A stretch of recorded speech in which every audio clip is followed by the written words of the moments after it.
My name is Anita Harper, and I was 32 when I learned that sometimes a marriage doesn't fall apart with screaming matches or slammed doors, but with a single quiet decision that tells you everything you need to know. I never imagined my relationship would end over a tattoo. If you'd asked me a year earlier what the breaking point in my marriage might be, I would have guessed money, stress work, pressure, or maybe one of those slow emotional drifts people warn you about. I never would have said ink, and yet here we are. My boyfriend turned husband, Stephen Harper, and I had been together for 5 years, married for 3.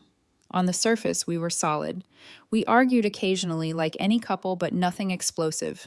Nothing that made me think we were standing on a fault line. Looking back now, I can see the cracks. I just didn't know what they were yet. It started when we were engaged. Stephen had always loved tattoos. Full sleeves fascinated him. The symbolism, the permanence, the identity of it all. I didn't hate tattoos, I just didn't want one on my body.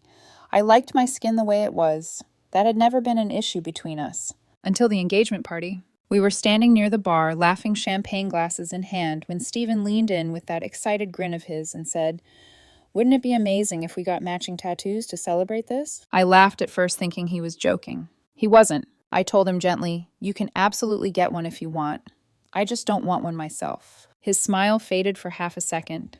He recovered quickly, brushed it off, and said, Yeah, just a thought." I believed him. After the wedding, though, the suggestion came back. Then again, and again. Every few months, like clockwork, he'd bring it up, matching tattoos, shared ink proof of commitment. Each time I gave the same answer. Calm, consistent, respectful. And each time he grew more irritated. What confused me wasn't the request, it was how personal he made my refusal. He started treating it like rejection, like I was withholding something essential. He said things like, "If you really believed in us," or "most couples do something symbolic." I told myself we were just adjusting to married life, that we'd find our balance. Then Stephen got promoted. New office, new team, new energy. He came home talking about work more than he ever had, especially about one coworker in particular, Lena. According to him, she was confident, independent, covered in tattoos. She gave him advice about artists, about designs, about owning your choices. I didn't panic. I wasn't the jealous type, but something about how often her name came up lodged itself in my chest. One night, out of nowhere, Stephen said something that stopped me cold. "Lena thinks you're intimidated by tattoos," he said casually. "Like, you're scared of commitment." I stared at him. "What?" She says real confidence is permanent choices. The way he said it, like he agreed. I asked him why he'd repeat something like that to me. He shrugged and said, "If the shoe fits." That was the first time I felt truly disrespected. The silence between us stretched after that. Days passed where we barely spoke. Then one evening, Stephen came home with a look on his face I couldn't read. I asked how his day was. He didn't answer. Instead, he rolled up his sleeve. 2 Chinese symbols stared back at me. Below them, 3 letters. LMR. I asked him what they stood for. He hesitated, then said Lena's initials. The room went completely still. That was the moment everything cracked open. And I knew without a doubt that this was no longer about a tattoo. I didn't raise my voice. That's the part people always expect me to lie about later, that I screamed, that I threw something, that I lost control. But I didn't. I just stood there, staring at the letters etched into Stephen's skin, feeling like the ground had shifted a few inches to the left and never quite settled back into place. "Another woman's initials," I said slowly. "You tattooed another woman's initials on your body." Stephen exhaled like I was exhausting him, like I was the problem in the room. "You're twisting this," he replied. "It's not like that." I asked him how it was like that then. I asked him why my husband needed to permanently mark himself with another woman's name after years of pressuring me to do the same with him. That's when he turned it around. "You told me I could get a tattoo," he said. "You were clear about that." "Yes," I answered. "I told you I wouldn't stop you from getting a tattoo. Not that I'd be fine with you turning it into some kind of tribute." He rolled his eyes. That small dismissive gesture hurt more than anything else so far. "She was there for me," he said. "She supported me. She understood how important this was." And I asked. He didn't answer right away. And that silence said more than any argument could. Instead, he launched into something rehearsed. He accused me of being controlling, of trying to dictate what he did with his body, of making him feel small because I refused to share something meaningful with him. "You made this a big deal," he said. "You kept saying no. You pushed me away." I felt like I was watching someone rewrite our history in real time. I reminded him again that my refusal had never been about him, that I had been consistent from the start, that boundaries weren't betrayals, He laughed. Not a happy laugh, a sharp one. You don't get it, he said. Lena gets it. That was when I realized this argument wasn't really about the tattoo anymore. It was about comparison, replacement, about how easily he'd let another woman become the standard I was suddenly failing to meet. Over the next few days, the house felt colder. Stephen barely spoke to me unless it was to defend himself. Every conversation circled back to the same points: my insecurity, my control issues, my refusal to evolve. When I told him the tattoo hurt me, he said I was overreacting. When I said it felt disrespectful, he said I was projecting. When I cried, he said I was manipulating him. I started questioning myself. Was I being unreasonable? Was I clinging to something outdated? Was this really just ink and ego? But then I'd catch him smiling at his phone, or stepping outside to take a call, or casually mentioning Lena's opinions like they carried weight mine no longer did. One night I heard him laughing in the other room, really laughing, the kind he used to reserve for me. I recognized her name through the wall, and something in me went quiet. The days blurred together after that. We lived side by side, not together. Conversations became logistical. Emotion drained out of everything. I noticed the changes before I admitted them. Stephen coming home later, Stephen dressing sharper, Stephen wearing a new cologne he claimed was free from work. One evening, he walked in smelling like a perfume I didn't own. When I asked about it, he scoffed. Paranoid much. That word stuck to me. I stopped asking questions after that. Not because I stopped caring, but because I was tired of being made to feel crazy for noticing what was right in front of me. The truth was already taking shape. I just wasn't ready to name it yet. But deep down I knew. The tattoo wasn't the betrayal. It was the announcement. There's a specific kind of loneliness that only exists when the person you love is still physically present but emotionally unreachable. That's what our home became. Stephen and I moved around each other like strangers, learning the layout of a shared space. We coordinated schedules. We exchanged updates. We asked neutral questions and gave neutral answers. Anything deeper felt dangerous, like stepping on cracked ice. I told myself it was temporary, that once the tattoo drama settled, once the tension cooled, we'd find our way back. But Stephen wasn't drifting. He was leaving. It started with the phone. He used to leave it face up on the counter, notifications lighting up between us. Now it stayed glued to his pocket. When it buzzed, he glanced at it quickly and turned away. If I entered a room while he was texting, he'd angle the screen down without even realizing he was doing it. I noticed. Of course I noticed. One night while we were brushing our teeth, I asked him who he was talking to so much. Work stuff, he said, mouthful of toothpaste. That was becoming his answer to everything.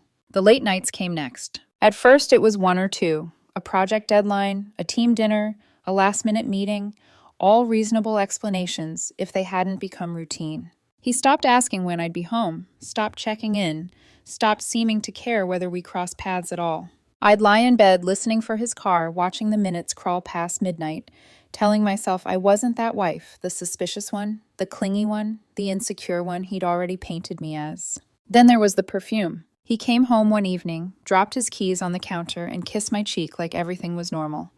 But as he leaned in, I caught the scent. Floral, sweet. Definitely not mine. I froze. Where have you been? I asked. Out with coworkers, he replied easily. I told you that.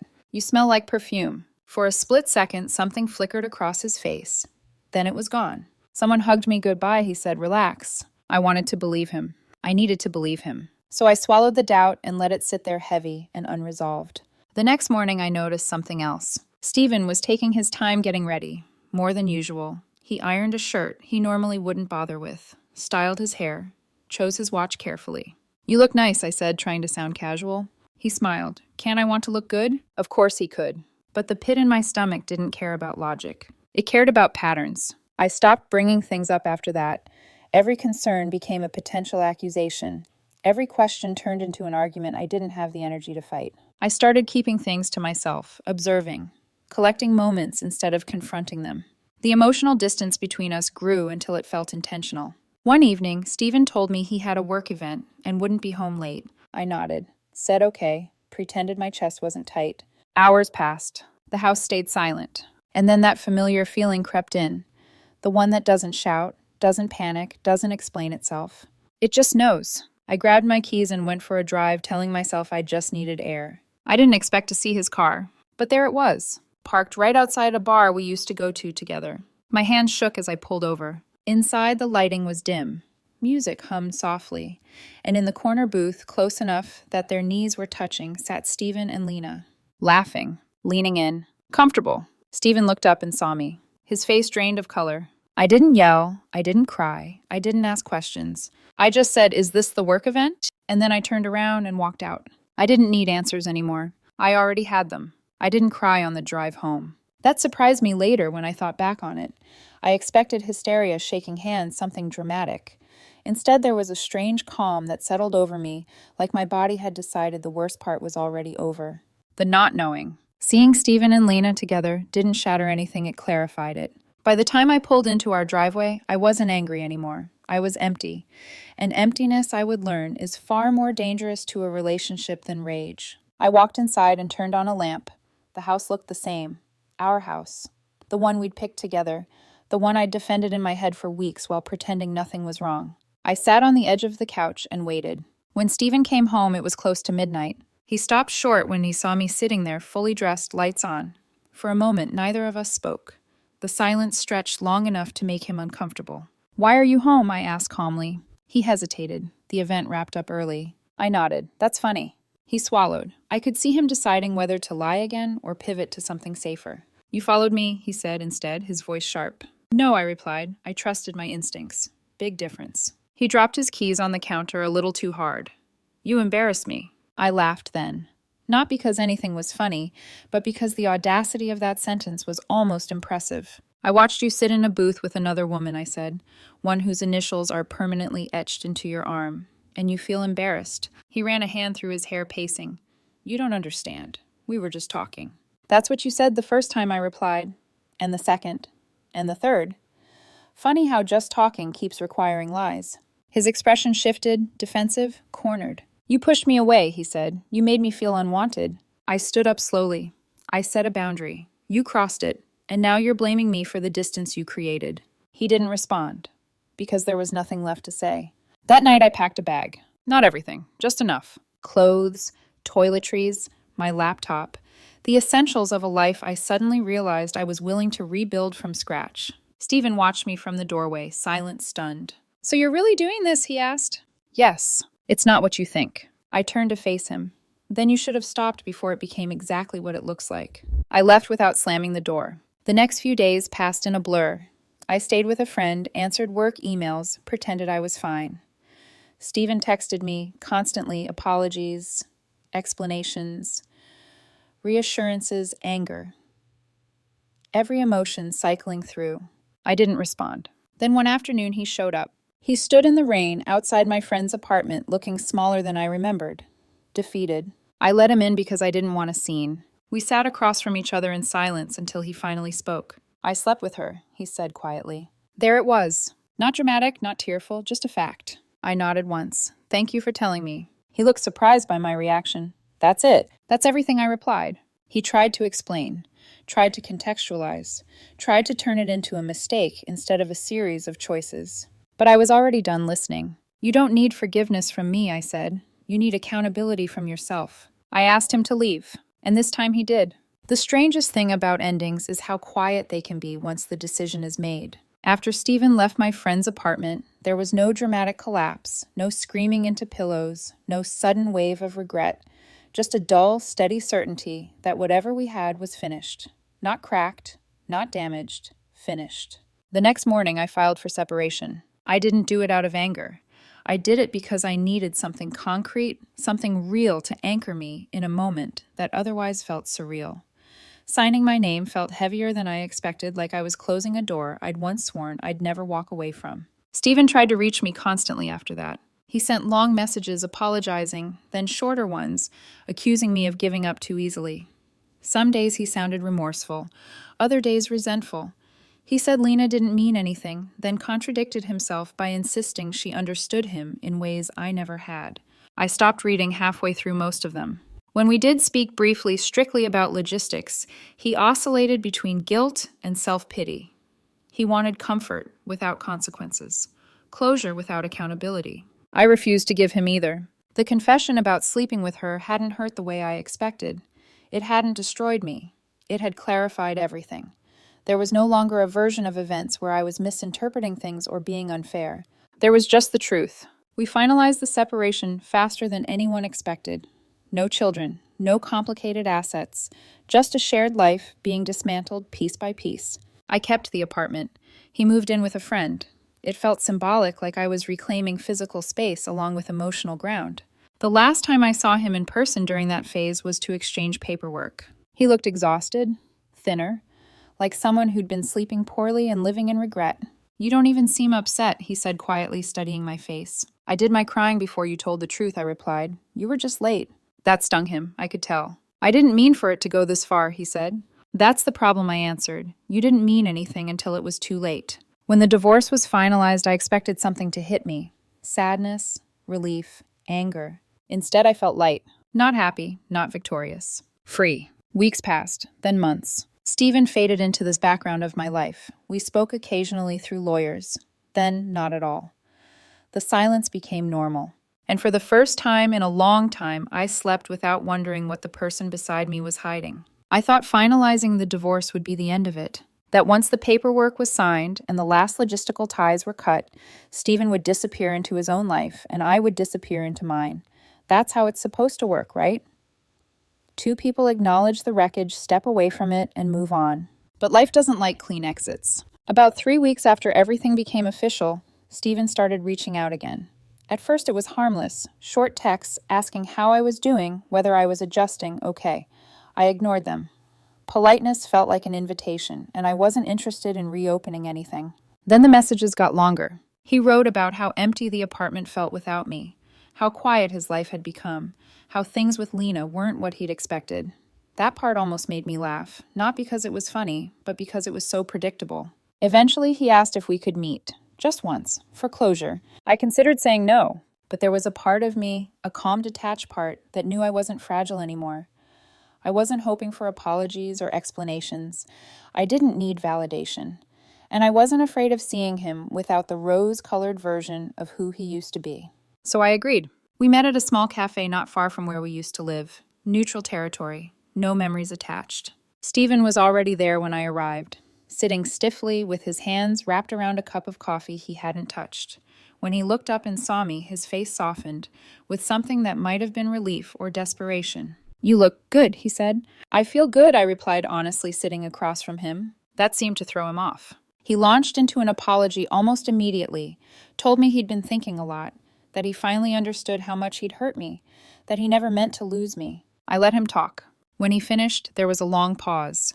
He waited, eyes searching my face like he expected something in return, comfort, forgiveness, maybe even hope. "You didn't lose me," I said calmly. "You gave me away." His jaw tightened. "I was unhappy," he admitted. "I didn't know how to fix it." "And you decided cheating was easier than honesty," I replied. He looked down at the table, nodding. I don't know what to do now," he said quietly.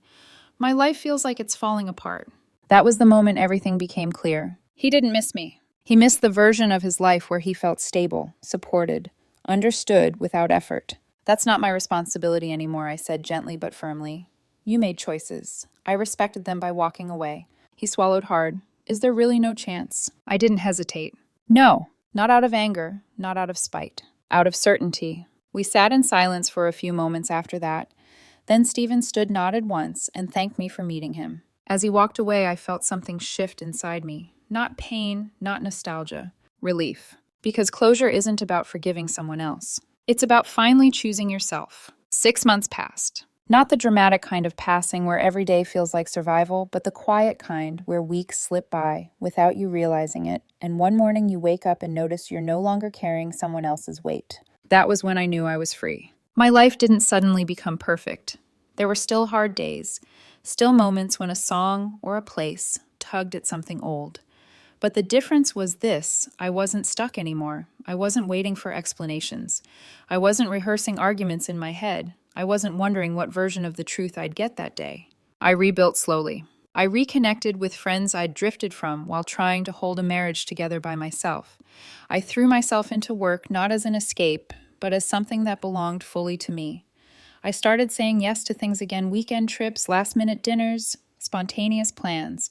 And one day, without making a big deal of it, I started dating again. Nothing serious, nothing rushed, just proof that I hadn't been broken, only misplaced in someone else's priorities. I didn't hear from Stephen for a long time. Then, one afternoon, a message came through from an unknown number. I almost ignored it. Almost. It was him. The text was long, rambling, and oddly familiar, like reading a confession that had already expired. He apologized again, explained again. Then came the part that sealed it. Things with Lena had fallen apart. Apparently, once the secrecy was gone, so was the excitement. He wrote about how she'd become demanding, how they fought constantly, how she wasn't the woman he thought she was, as if that revelation was supposed to mean something to me, as if I was meant to feel vindicated or worse available. I stared at the message for a long time. Then I deleted it. No response, no acknowledgement, no reaction at all. That was the cold, perfect move. Not revenge, not triumph, not closure delivered with sharp words. Indifference. A few days later, he tried calling. I watched the phone ring until it stopped. Then I blocked the number. And that was it. The truth is, Stephen didn't miss me. He missed stability. He missed being chosen without effort. He missed having someone who made his life easier while asking for very little in return. But I wasn't that woman anymore. I had learned something I wish I'd known sooner, that love isn't proven through permanence or sacrifice or ink on skin.